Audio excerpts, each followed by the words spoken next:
রাহমাতুল লিল আলামিন বলেন, হযরত উরওয়া ইবনে যুবাইর যখন তিনি নামাজের মধ্যে দাঁড়াইতেন, নামাজের মাধ্যমে তিনি প্রতি রাকাতের মাধ্যমে তিনি 7.5 বার তিলাওয়াত করতেন। আবার যখন নামাজে দাঁড়াইতেন আরেক রাকাতের মাধ্যমে তিনি 7.5 বার পড়তেন। আবার যখন তিনি নামাজের মধ্যে দাঁড়াইতেন তো 7.5 বার পড়তেন। আবার যখন চতুর্থ নাম্বার রাকাতের মাধ্যমে তিনি 7.5 বার কমপ্লিট করতেন। হাদিসের মধ্যে বর্ণনা করা হয় হযরত উরওয়া ইবনে যুবাইর প্রতি 4 রাকাত নামাজের মাধ্যমে তিনি এক কোরআন খতম করতেন। সুবহানাল্লাহ। রাহমাতুল লিল আলামিনের সাহাবীরা ইবাদতের মাধ্যমে নিজেকে কি পরিমাণ ধৈর্য ধারণ করতেন। যখন তিনি নামাজের মধ্যে দাঁড়াইতেন প্রতি 4 রাকাত নামাজের মাধ্যমে তিনি এক কোরআন খতম করতেন। কিন্তু আজকে আমাদের অবস্থাটা কেমন? যদি সাধারণত একটা নামাজের মাধ্যমে যদি 10 লাইন বিশিষ্ট যদি একটা তিলাওয়াত করি, আমরা পিছনে যেই সমস্ত মুসল্লি ভাইয়েরা আছে সমস্ত মুসল্লি ভাইয়ের ইস্তেকামাত সেই নামাজের মাধ্যমে থাকে না। হঠাৎ যদি নামাজের মাধ্যমে যদি নিজের তেলাওয়াতটা যদি একটু লম্বা হয়ে যায় তাহলে এই পিছন থেকে মানুষগুলো বরং কাশতে থাকে। এমন মুসল্লি আছে না নাই? নামাজ যখন তিলাওয়াতটা লম্বা হয়ে যায় তখন পিছন থেকে কাশির মাধ্যমে অথবা গলা কাশির মাধ্যমে যে কোনো আকার অথবা ইঙ্গিতের মাধ্যমে ইমাম সাহেবকে বুঝ দেয় যে নামাজে কিন্তু আমাদের বিরক্তি চলে আসছে। অথচ রাহমাতুল লিল আলামিনের সাহাবী হযরত উরওয়া ইবনে যুবাইর প্রতি রাকাতের মাধ্যমে তিনি 7.5 পারা তিলাওয়াত করতেন। 2 রাকাতের মধ্যে 15 পারা, 4 রাকাত নামাজের মাধ্যমে তিনি এক কোরআন খতম করতেন। সুবহানাল্লাহ। শুধুমাত্র তাই নয়, রাহমাতুল লিল আলামিন বলেন হযরত উরওয়া ইবনে যুবাইর একদিন মদিনা থেকে যখন দিমাশক যখন তিনি সফর করবেন, এমনিতেই তো তিনি যখন লম্বা তিলাওয়াত যখন নামাজের মাধ্যমে তিনি করতেন, লম্বা তিলাওয়াত করার কারণে তার 2টা পা পর্যন্ত যখন ফুলে যাইত। আবার যখন তিনি মদিনা থেকে দিমাশক যখন সফর করলেন, মদিনা থেকে দিমাশক সফর করার পরে যখন তিনি পায়ে হেঁটে হেঁটে যখন মাইলের পর মাইল যখন অতিক্রম করলেন, মদিনা থেকে দিমাশক যাওয়ার পর তখন 4 পায়ের মাধ্যমে ইনফেকশন যখন হয়ে গেল, যখন তিনি ডাক্তারের শরণাপন্ন হলেন, ডাক্তারকে গিয়ে যখন বললেন আমি যেহেতু দূর পরিমাণ লম্বা সময় অতিক্রম করলাম, এই জন্য আমার পায়ের মধ্যে যেন অস্বস্তি বোধ করলাম, রোগাক্রান্ত হয়ে গেলাম। ডাক্তার যখন উরওয়া ইবনে যুবাইরের পাটা দেখলো, পাটা দেখার পরে বলল যে তোমার পায়ের মধ্যে ইনফেকশন হয়ে গেছে, এখন তোমার করণীয় হলো তুমি তোমার চিকিৎসার মাধ্যমে অপারেশনের মাধ্যমে তোমার একটা পা পর্যন্ত কেটে ফেলতে হবে।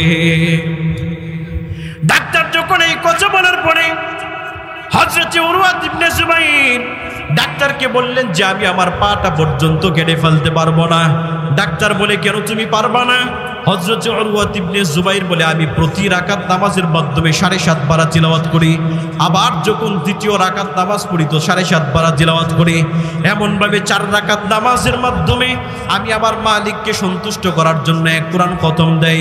তাহলে আমি যদি আমার পাঠ ইমানের পথে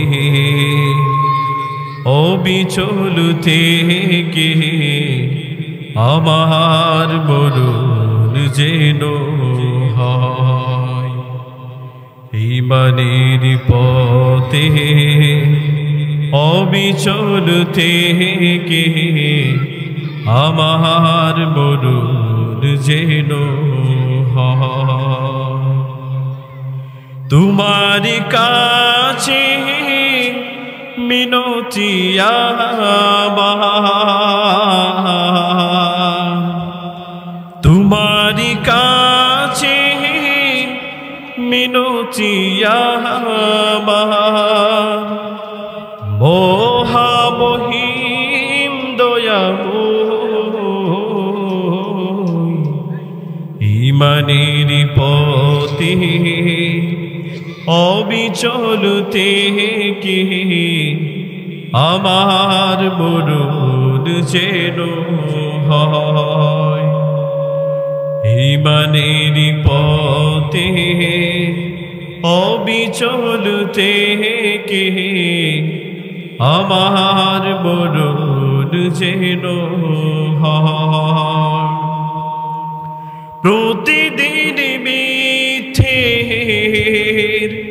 মুখোমুখি হয় বেদিন ফাসিকেরা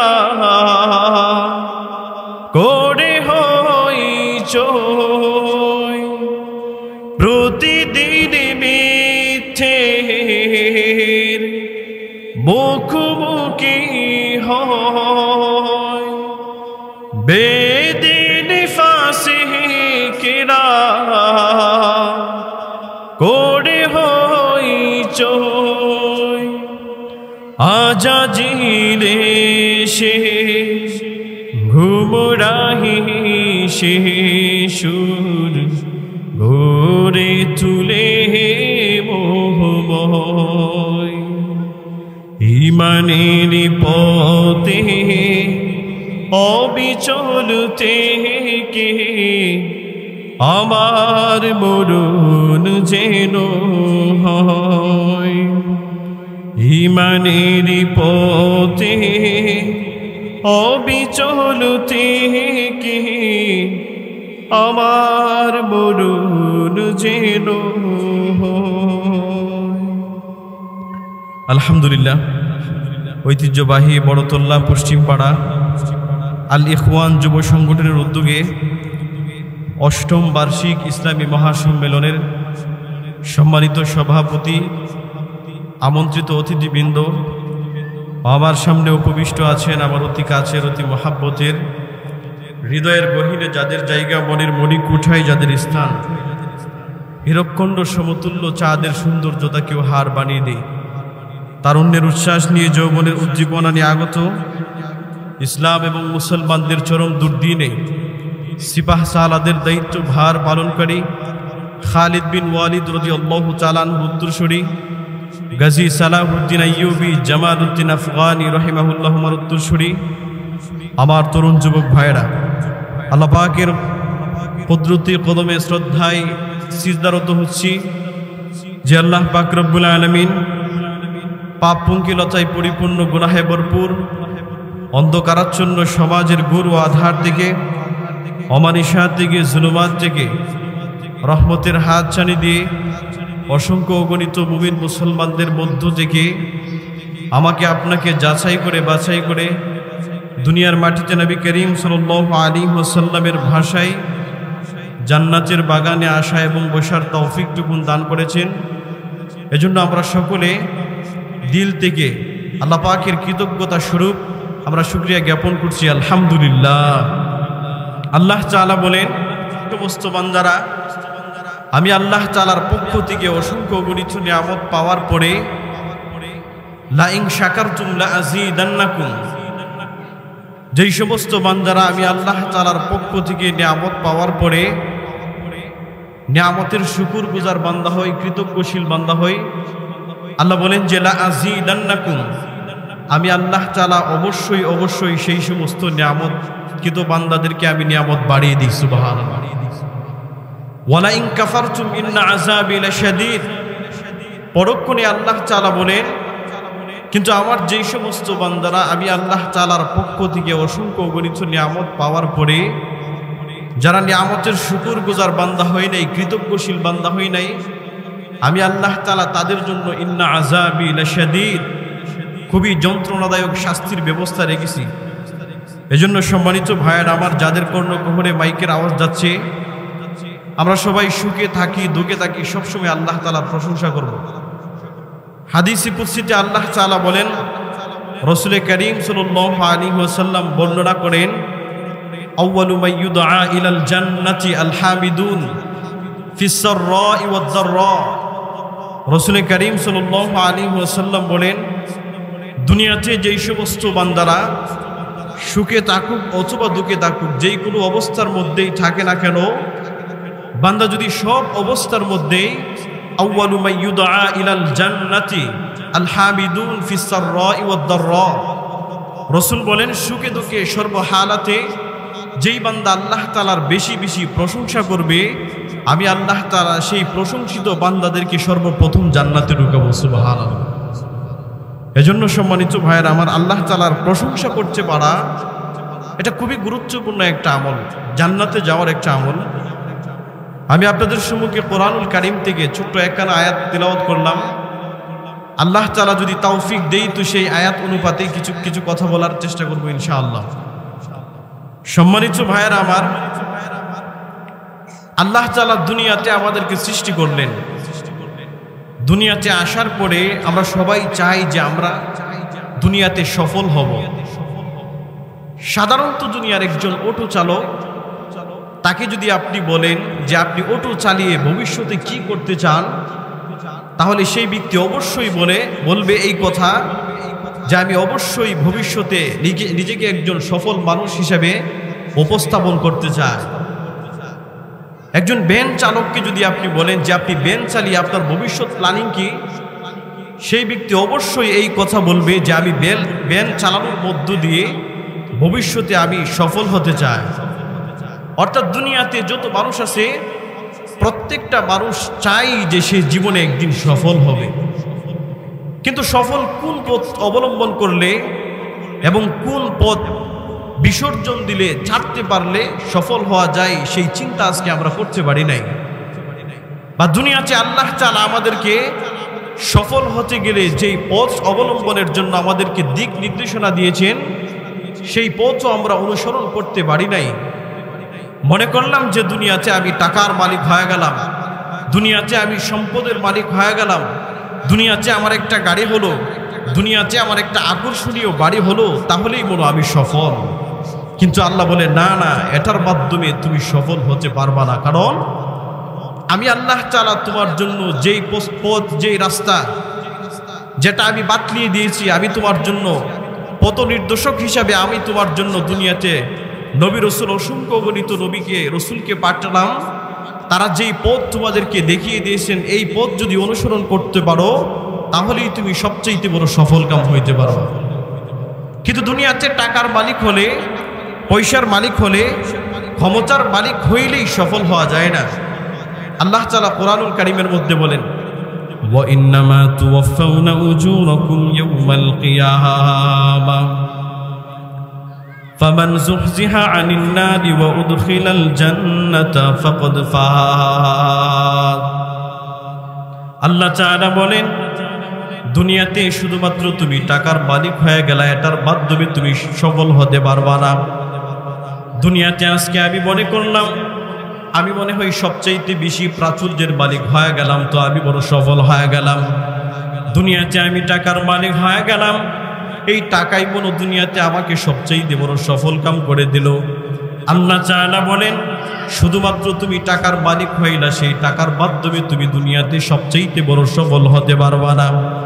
দুনিয়াতে একটা গাড়ির মালিক হয়ে গেলাম, মনে করলা সেই গাড়ি পাইলাম তো আমি সবচাইতে বড় সফল কাম হয়ে গেলাম। দুনিয়াতে আকর্ষণীয় একটা বাড়ি বানালাম, সেই বাড়িটা পায়া বুঝে আমি সবচাইতে বড় সফল কাম হয়ে গেলাম। আল্লাহ তাআলা বলেন দুনিয়াতে শুধুমাত্র তুমি বাড়ির মালিক হইছো, সেই বাড়ির মাধ্যমে দুনিয়াতে তুমি সবচাইতে বড় সফল কাম হতে পারবা না। আল্লাহ তাআলা বলেন ওয়া ইন্নামা তুওয়াফাউনা উজুরাকুম ইয়াওমাল কিয়ামাহ ফামান যুহজিহা আনিন নারি ওয়া উদখিলাল জান্নাতা ফাকাদ ফাজ। আল্লাহ তাআলা বলেন দুনিয়াতে যদি তুমি সবচেয়ে বড় সফল হবার চাও, মালিক তোমার জন্য যেই পথ নির্দেশক দিয়েছেন, যেই পথ তোমার অনুসরণের কথা বলেছেন, সেই পথে যদি তুমি চলতে পারো, মালিকের সন্তুষ্টি অর্জন করে যদি তুমি চলতে পারো, মালিক তোমার জন্য যেই জাহান্নাম বানালেন সেই জাহান্নাম থেকে যদি তুমি সৎ কাজের মাধ্যমে যদি ফিরে থাকতে পারো, যদি তুমি ইন্তেকালের পরে জান্নাতি হবার পারো, তাহলে তুমি দুনিয়ার সবচাইতে সফল। সুবহানাল্লাহ। আল্লাহ তাআলা বলেন দুনিয়াতে শুধুমাত্র টাকার মাধ্যমে তুমি সবচেয়ে বড় সফল হবার পারো না। দুনিয়াতে মনে করলাম বড় টাকার মালিক হয়ে গেলাম। রাহমাতুল লিল আলামিন হাদিসের মধ্যে বলেন ওয়ামান ইয়াতামাদা আলা মালিহি কাল্লাহ।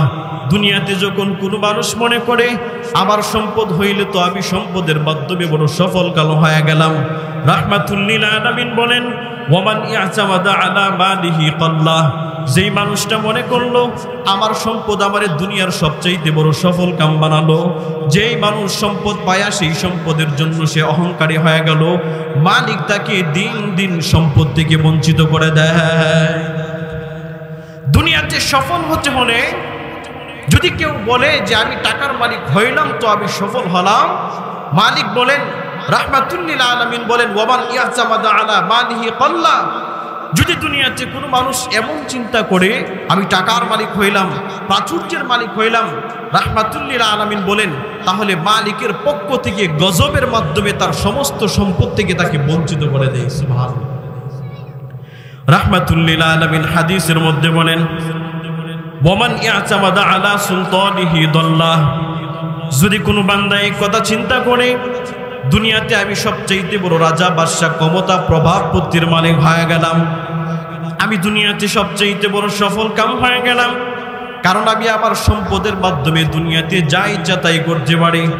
রাহমাতুল লিল আলামিন বলেন ওয়ামান ইয়াতামাদা আলা সুলতানিহি দাল্লাহ, দুনিয়াতে যখন কোনো বান্দা যখন তার সম্পদে যখন তার ক্ষমতার মাধ্যমে যখন নিজেকে সফল কাম করতে যায়, আল্লাহ তাআলা তখন সেই বান্দাকে ক্ষমতার মাধ্যমে প্রভ্রষ্ট করে দেয়। এজন্য সম্মানিত ভাইয়েরা আমার, যাদের কর্ণকুহরে আওয়াজটুকুন যাচ্ছে, আমার আজকে আলোচনার বিষয় হলো যে দুনিয়াতে আমরা সফল হতে চাই, কিন্তু কোন পন্থা অবলম্বন করলে আমাকে আপনাকে সফল হিসেবে উপস্থাপন করতে পারবো সেই বিষয়টা আজকে আমরা চিন্তা ফিকির করি না। মনে করলাম দুনিয়াতে আমি সবচেয়ে বেশি টাকার মালিক হয়ে গেলাম, আমি মনে হয় টাকা দুনিয়াতে অর্জন করেই মনে সফল হয়ে গেলাম, দুনিয়াতে আমি ক্ষমতার মালিক হয়ে গেলাম, আমার ক্ষমতাই মনে হয় আমাকে সবচেয়ে বড় সফল করলো। অথচ আল্লাহ তাআলা কোরআনুল কারীমের মধ্যে বলেন ইয়া আইয়ুহাল্লাযীনা আমানুসবিরু ওয়াসাবিরু ওয়ারাবিতু ওয়াত্তাকুল্লাহ।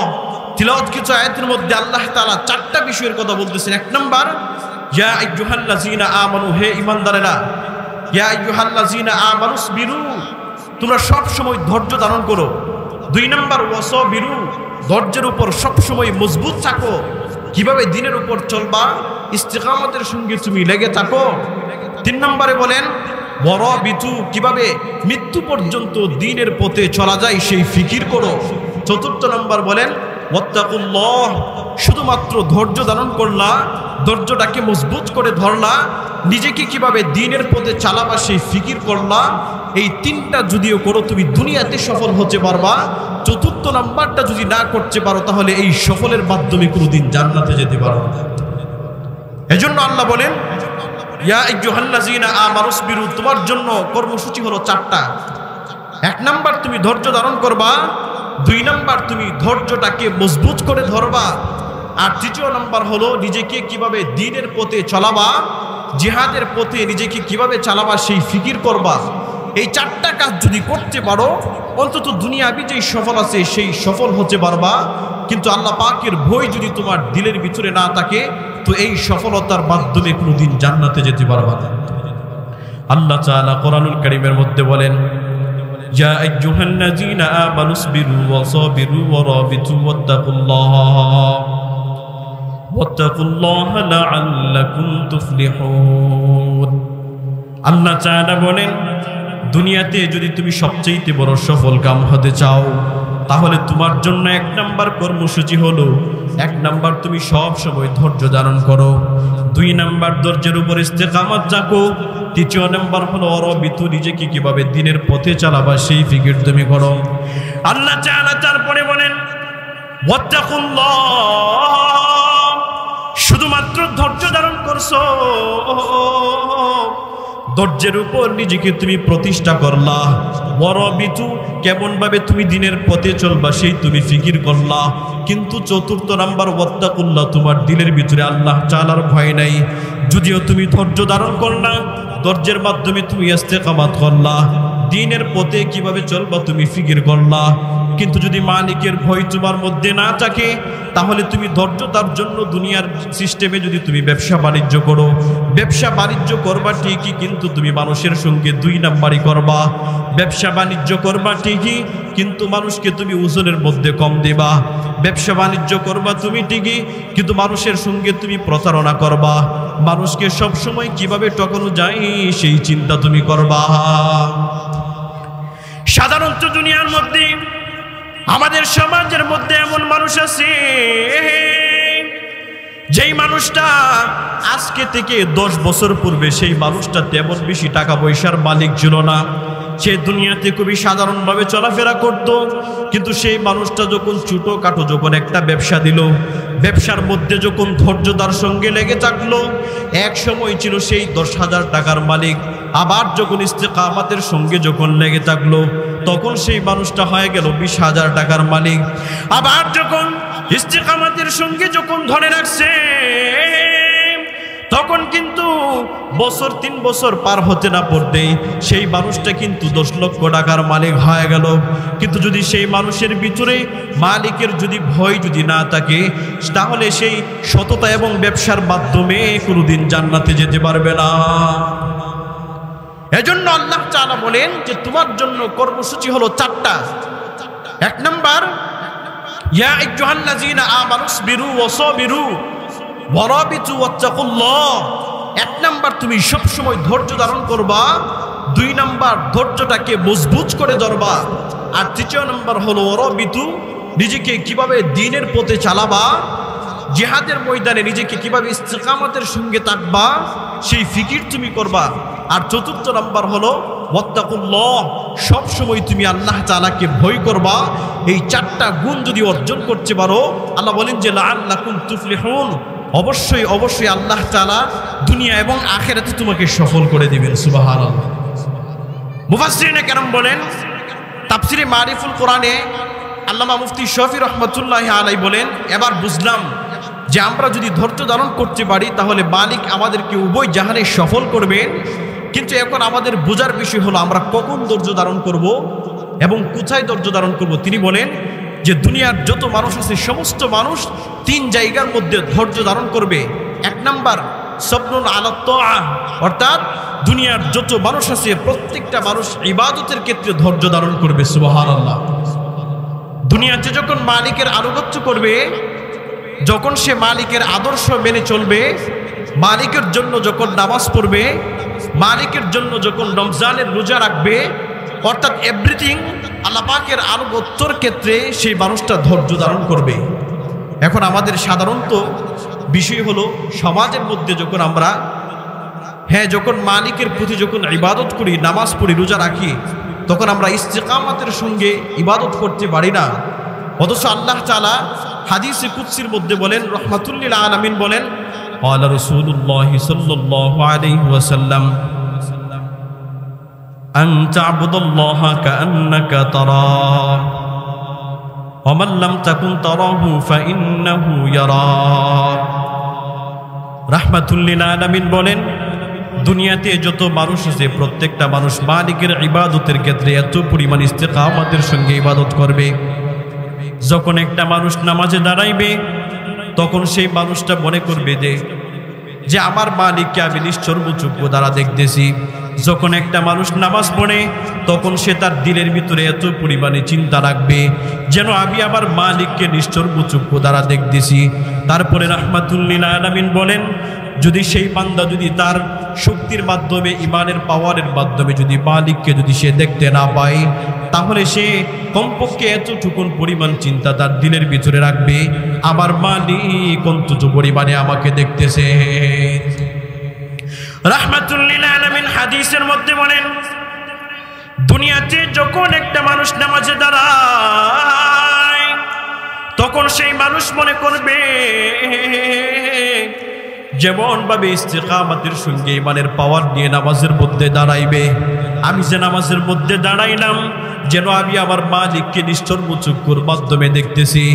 যদি তার ইমানের পাওয়ারের মাধ্যমে যদি এতটুকুন পরিমাণ যদি চিন্তা না রাখতে পারে, তাহলে এতটুকুন পরিমাণ চিন্তা কমপক্ষে রাখবে ফাইন্নাহু ইয়ারা, আমি যদিও আমার মালিককে দেখতে পারি নাই, কিন্তু আমার মালিক আমাকে নিষ্ঠর্ম চক্ষু দ্বারা দেখতেছেন। সুবহানাল্লাহ। কওমি মাদ্রাসার পাঠ্যলিপির মধ্যে একটা কিতাব আছে, সেই কিতাবের মাধ্যমে দুই বন্ধুর একটা ঘটনা বর্ণনা করেন। এক বন্ধুর নাম ছিলেন ইসম, আর একটা বন্ধুর নাম ছিলেন আবদুল্লাহ। দুইটা বন্ধুর মাধ্যম থেকে, দুইটা বন্ধুর মধ্য থেকে একটা বন্ধু ছিলেন বড় পরহেজগার এবং মুত্তাকি মানুষ, আর একটা বন্ধু তেমন বড় মুত্তাকি ছিল না, বড় বদকার মানুষ ছিল, খারাপ মানুষ ছিল। যখন সেই মুত্তাকি বন্ধুটা যখন সে নামাজের মধ্যে দাঁড়াইতেন, তো এত পরিমাণ ইস্তেকামাতের সঙ্গে দাঁড়াইতেন, মানুষ যখন তারে দেখতেন তখন তাকে দেখে মানুষগণ পর্যন্ত বড় নিজেকে আশ্চর্যান্বিত করে ফেলতেন। সুবহানাল্লাহ। বদকার বন্ধু একদিন তার ভালো বন্ধুকে প্রশ্ন করে, আমার বন্ধু আমার, যখন তুমি নামাজের মধ্যে দাঁড়াও, এতটুকুন পরিমাণ ইস্তেকামাতের সঙ্গে তুমি নামাজের মধ্যে কেমনে দাঁড়াও, কারণটা আমি জানবার চাই। তখন সেই ভালো বন্ধু তার খারাপ বন্ধুকে বলে যে আমি যখন নামাজে দাঁড়াই, তো আমি নামাজের পূর্বে দুইটা ওযু করি। সুবহানাল্লাহ। সাধারণত আমরা যখন নামাজে দাঁড়াই, তো নামাজের আগে আমরা একবার ওযু করি, অর্থাৎ আমরা আমাদের হাত পা অঙ্গ প্রত্যঙ্গ যেগুলো আছে, ওযুর অঙ্গ প্রত্যঙ্গগুলো, এগুলোকে আমরা পবিত্র করি। কিন্তু সেই ভালো বন্ধু আব্দুল্লাহ বলে যে আমি যখন নামাজে দাঁড়াই, তো নামাজের পূর্বে আমি দুইটা ওযু করি।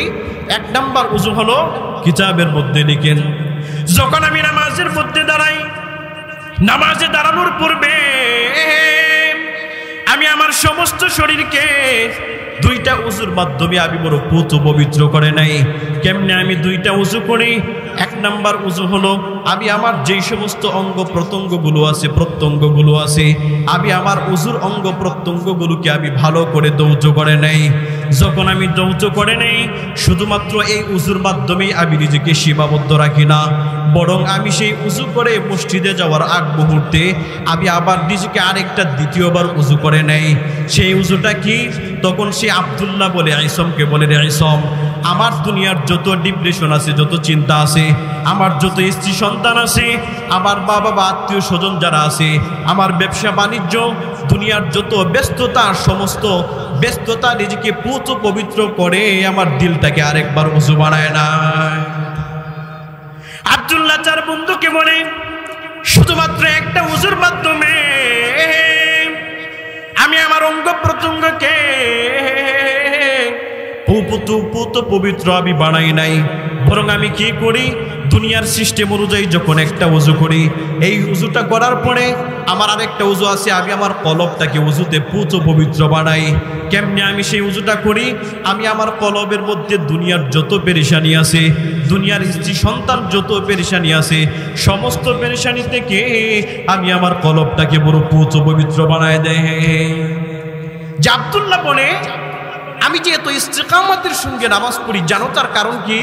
কারণ হলো, আমি যখন নামাজে দাঁড়াই, নামাজে দাঁড়ানোর পূর্বে আমি দুইটা ওযু করি। এক নম্বর ওযু হলো, শরীয়তে ইসলামিয়াতে আমাদের জন্য আমাদের হাত, মুখ, অঙ্গ প্রত্যঙ্গ যতটুকু ধোয়া দরকার, ওযুর যেই সমস্ত বিধান আছে, এই বিধানগুলোকে আমি পুঙ্খানুপুঙ্খানুভাবে পালন করে তাহলে আমি দ্বিতীয়বার আমার একটা ওযু করি। সেই কি ওযুটা?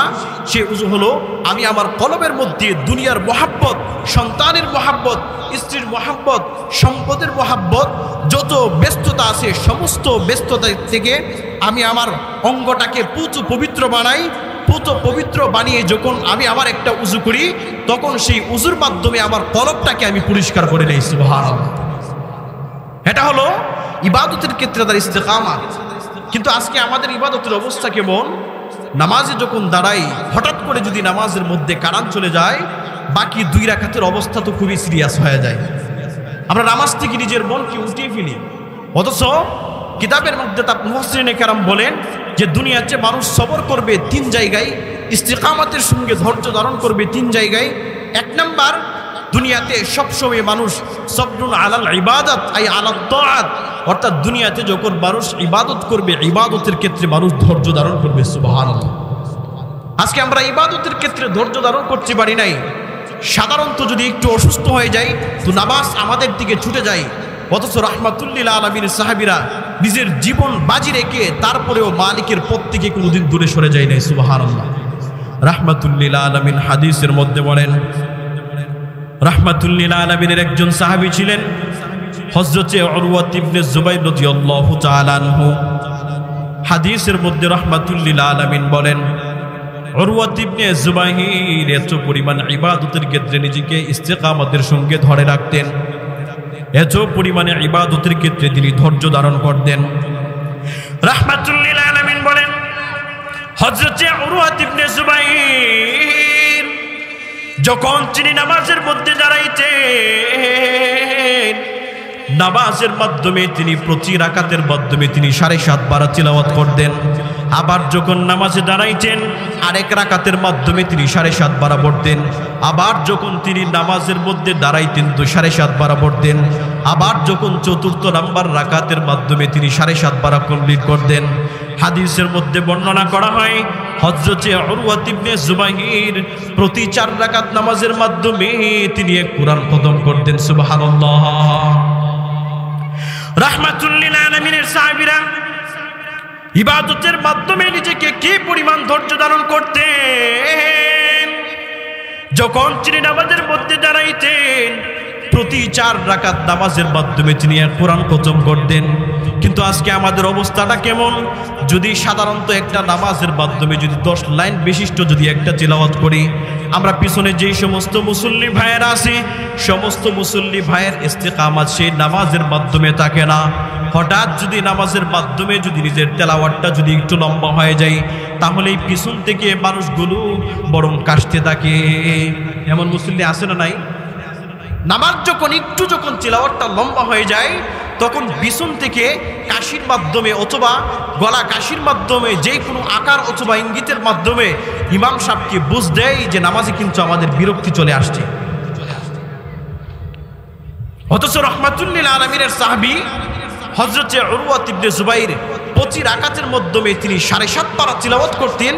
2 রাকাতের মধ্যে 15 পারা, 4 রাকাত নামাজের মাধ্যমে তিনি এক কোরআন খতম করতেন। সুবহানাল্লাহ।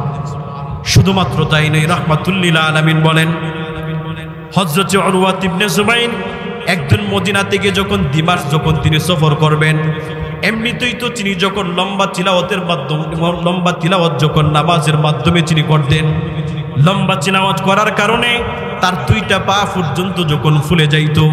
আবার যখন তিনি মদিনা থেকে দিমাশক যখন সফর করলেন, মদিনা থেকে দিমাশক সফর করার পরে যখন তিনি পায়ে হেঁটে হেঁটে যখন মাইলের পর মাইল যখন অতিক্রম করলেন, মদিনা থেকে দিমাশক যাওয়ার পর তখন 4 পায়ের মাধ্যমে ইনফেকশন যখন হয়ে গেল, যখন তিনি ডাক্তারের শরণাপন্ন হলেন, ডাক্তারকে গিয়ে যখন বললেন আমি যেহেতু দূর পরিমাণ লম্বা সময় অতিক্রম করলাম, এই জন্য আমার পায়ের মধ্যে যেন অস্বস্তি বোধ করলাম, রোগাক্রান্ত হয়ে গেলাম।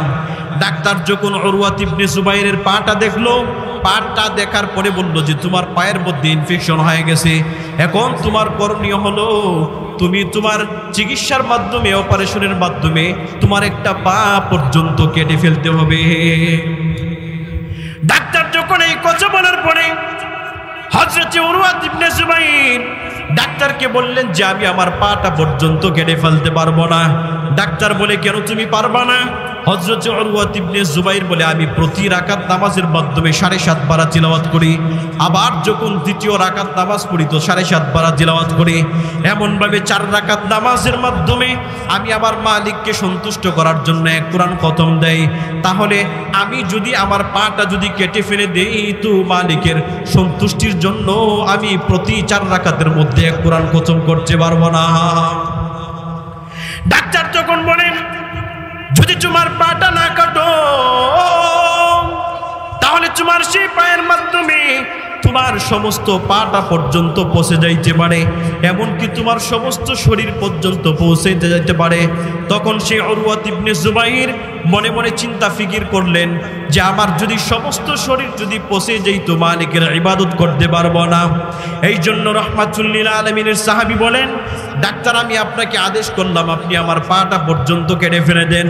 যখন তার পাটা কেটে হয়ে গেল তখন সেই কিতাবের মধ্যে বলেন যে রাহমাতুল লিল আলামিনের সাহাবী হযরত উরওয়া ইবনে জুবাইর তিনি মনে মনে চিন্তা করতেছেন যে মালিক মনে হয় এখন বলতে পারে আমার উরওয়া এত দিন পর্যন্ত তিনি 4 রাকাত নামাজের মাধ্যমে কোরআন খতম পড়লো, এখন যেহেতু আমার একটা পা নাই মনে হয় আমি একটা পায়ের মাধ্যমে মনে হয় ইবাদত করতে পারবো না। রাহমাতুল লিল আলামিনের সাহাবী মনে মনে চিন্তা করছে, মালিকের কাছে 2টা হাত উত্তোলন করে বলে, মালিক এখন আপনি বড় চিন্তা করতে পারেন এতদিন আমার 2টা সুস্থ, এই জন্য প্রতি 4 রাকাত নামাজের মাধ্যমে আমি এক কোরআন খতম করতাম। এখন যেহেতু আমার একটা পা নাই তাহলে মনে হয় একটা পা দিয়ে মনে হয় আমি প্রতি 4 রাকাত নামাজের মাধ্যমে একটা কোরআন খতম করব না। কিন্তু রাহমাতুল লিল আলামিনের সাহাবী বলেন, মালিক আপনি শুনে রাখেন যদি আমার একটা পা নাই তো কি হয়েছে, আমি একটা পায়ের মাধ্যমে দাঁড়িয়ে দাঁড়িয়ে এক কোরআন খতম করব। সুবহানাল্লাহ। এই ছিল রাহমাতুল লিল আলামিনের সাহাবীদের ইবাদতের ক্ষেত্রে ইস্তিকামাত। কিন্তু আজকে আমাদের বিষয় কি, আজকে আমরা যখন মালিকের ইবাদত করি সবরুন আলা তাআত আই আলাল ইবাদত, ইবাদতের ক্ষেত্রে আমরা ধৈর্য ধারণ করতে পারি না। এজন্য সম্মানিত ভাইয়ের আমার সময় যেহেতু খুব কম, তিলাওয়াতকৃত আয়াতের মধ্যে আল্লাহ তাআলা বলেন যে দুনিয়াতে যদি তোমরা সফল কাম হতে চাও তাহলে তোমরা 4টা কাজ করবে। 1 নাম্বার, ইয়া আইয়ুহাল্লাযীনা আমানুসবিরু ওয়াসাবিরু ওয়ারাবিতু ওয়াত্তাকুল্লাহ, সব সময় তোমরা ধৈর্য ধারণ করবা, ধৈর্যের উপর নিজেকে ইস্তিকামতের সঙ্গে লেগে থাকবা। 3 নাম্বার হলো নিজেকে কিভাবে জিহাদের পথে দ্বীনের পথে কিভাবে চালাবা সেই ফিকির করবা। আর 4র্থ নাম্বার হলো ওয়াত্তাকুল্লাহ, সব সময় দিলের ভিতরে মালিকের ভয় রাখবা।